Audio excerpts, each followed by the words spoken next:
In my first wrestling video from May of 2019, I showed off the games on the NES that were licensed pro wrestling games. All the WWF and WCW ones shown here. This second part will show off all the others on the system, including Muscle, Tag Team Wrestling, Pro Wrestling, and Tecmo World Wrestling.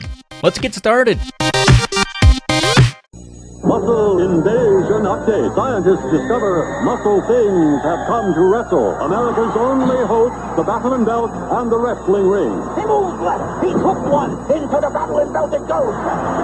He got another. Folks, this wrestling ring may save the world. One more to go. He's got him. His Battle Belt. Oh, hard-knocking rockin' ring. Battle Belt. Muscle figure packs each sold separately. New from Mattel. Can you save the world?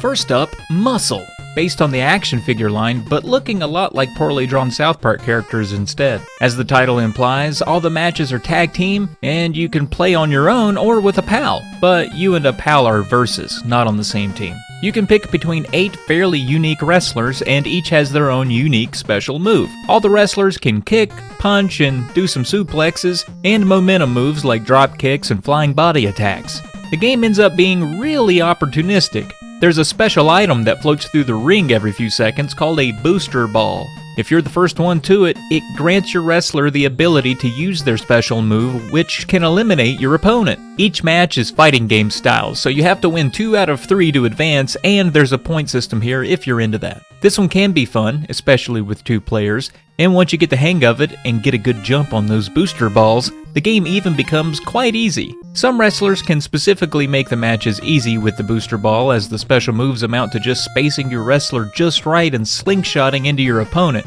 The more damage a wrestler endures, the slower they are, which is another wrinkle for trying to get to that boost ball in time. There are a couple of different rings as well. In addition to the regular old wrestling ring, there's an ice ring which causes wrestlers to slip around all over the place, and an electrified ring that may trigger epilepsy in some. In those, touching the ropes is a no-no, so you have to be mindful of where you are in the ring so you don't get pushed into having a shocking experience. After 4 stages, and after you've wrestled each other tag team at least once, the game loops.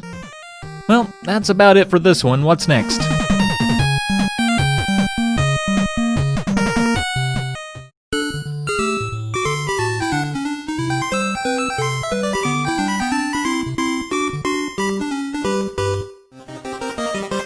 Next up, the black box game simply titled Pro Wrestling.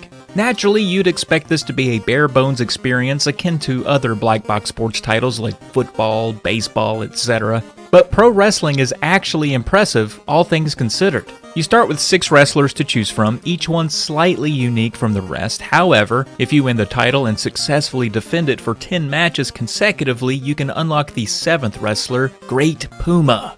It's 1 or 2 players, but there's no tag teams here. This one is all based on the grapples using different variations of the control pad, like up and B or down and A when in a grapple will initiate different moves. It's generally pretty easy to perform a move in a grapple before your opponent, and the variation is nice. Depending on the damage to your opponent or the wrestler you have, they might not be able to do each move, like ones that involve picking up the opponent. That's a nice touch. You can bounce off the ropes, do drop kicks, clotheslines, and even get on the top turnbuckle.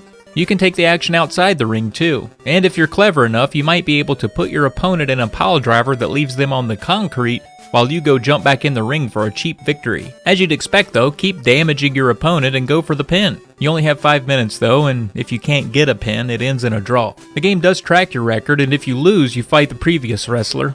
If you lose too often, it's game over. Like I said, you can win the championship here, so that's cool, and the game doesn't end there. Keep defending your title to unlock Great Puma. While the game is definitely fun, and honestly kind of impressive for its time on the NES, it does seem to run its course after just a handful of matches. The different wrestlers do look unique though, and each have some special techniques and abilities, and the overall presentation here has lots of detail. There's a referee who reacts to the action, there's a cameraman down on the apron who follows the action, you can see the announcers up near the clock, and a pretty animated crowd. And who can forget, a winner is you! The fun message you get after a victory. A winner is you too, Pro Wrestling.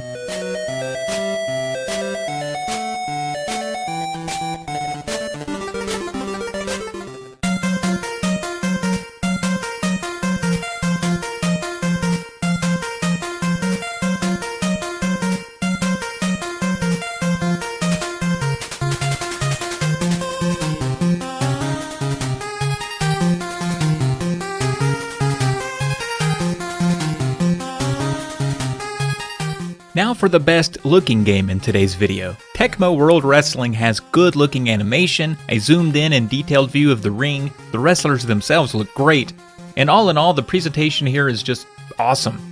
There's even an announcer at the bottom that does a pretty good job of explaining the action, but you'll spend more time focused on wrestling than reading what he's saying, so I'm not sure what it really adds. There's a roster of 10 wrestlers here with their own 2 special moves, but these are shared across wrestlers. Like for instance, one guy might have the power bomb and the death drop, and another might have the death drop and the power slam.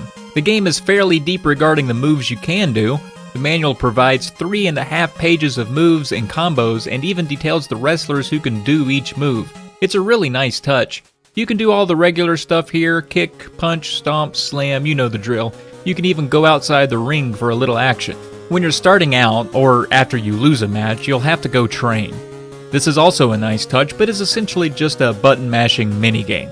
Tecmo World Wrestling sure is a lot of fun, but matches here seem to take much longer than the other games, at least if you're a beginner. There's a time limit of 7 minutes here, which is a long time in NES wrestling terms, and it seems to take a while to chew away at the energy bar of your opponent.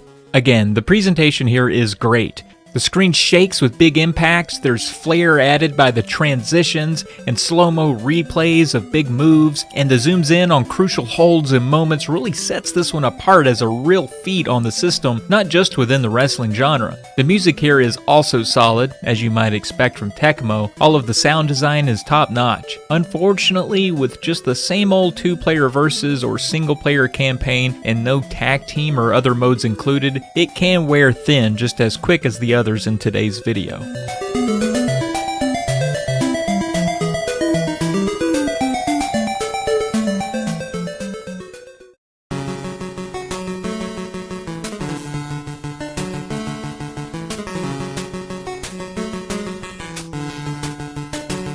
Last but not, well, yeah, last and least, tag team wrestling on the NES is just not great. At least compared to the others in this video. For starters, you can only play as the good guys, the Ricky fighters. There's Ricky and Ultra Machine. Who thought to put these names together? And you wrestle against the Strong Bads, consisting of Whirly and Mouse. And that's it. You wrestle these guys over and over.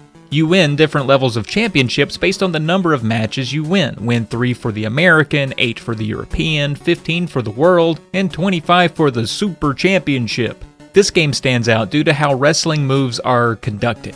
You can do a number of different moves: body slams, drop kicks, you can pick up a guy by the throat, and plenty of others, but to do so, you have to select the moves by grappling and then pressing the B button a certain number of times and then press A to do the move.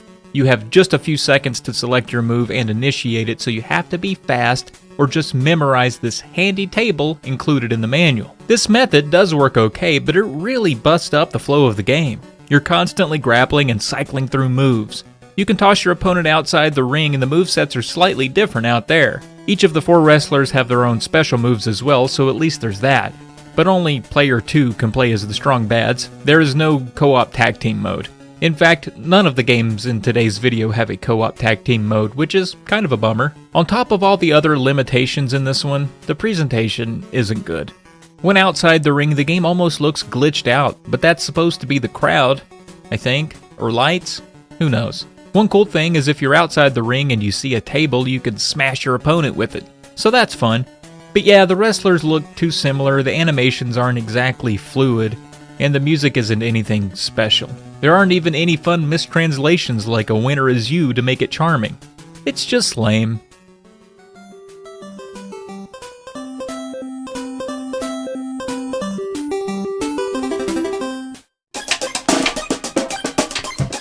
Of these 4 games, I think my pick would be Pro Wrestling for its accessibility and depth. Tecmo World Wrestling is a close second with everything they managed to cram in this one. It'll take some practice to get good at, but once you do, it's a fun ride. Tag Team Wrestling is the most bare-bones game here and probably the least fun, in my opinion. Well, that does it for wrestling games on the NES. Don't forget to check out Part 1 with the WWF and WCW Superstars. A winner is you, and thanks for watching.